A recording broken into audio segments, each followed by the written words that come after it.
Hello, good afternoon mga guys. Ito yung itlog natin, no?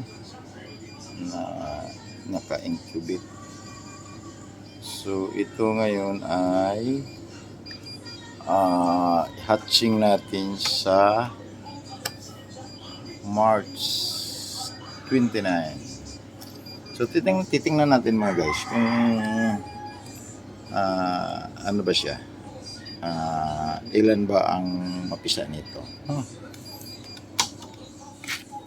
So gagamitan natin mga guys ng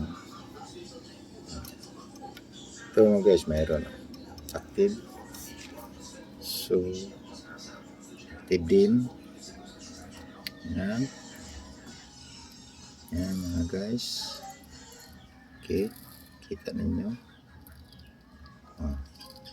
So ito ang medyo alangan, nakawala to, pero ito mga guys, may ayan mga guys, so makikita natin na may laman. Ito mga guys, alanganin ako. Ayan, ito mayroon. Ito guys, so almost siguro mga 5% lang siguro ang wala mga guys. Halos mayroon siyang laman. Ito lang ang medyo alanganin ako guys, no? Ano?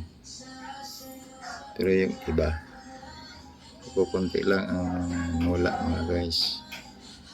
So almost mga 5 or 3% lang yata mga guys ang walang laman yan mga guys. So ibalik na natin siya muna para hindi siya kasi malapit na yan hatching mga guys.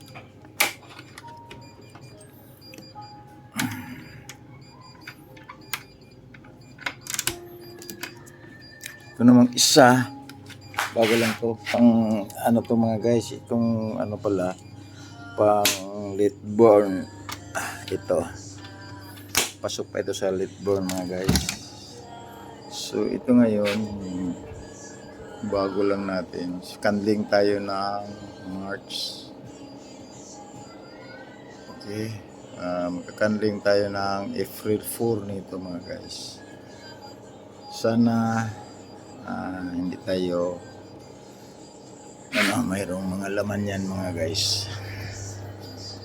I-try natin kahit na incubate ito ng March 22 Saturday. Ngayon is Wednesday.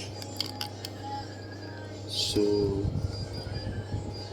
pag makita mo mga guys ganyan, meron yan kasi mga hindi pa ito nag Merkulis, mga 5 days lang ito.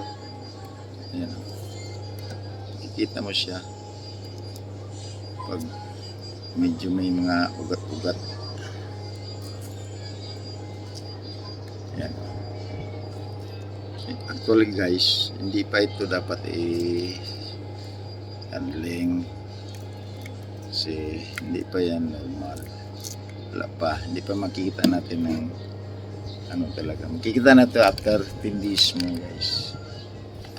So yan lang. Thank you.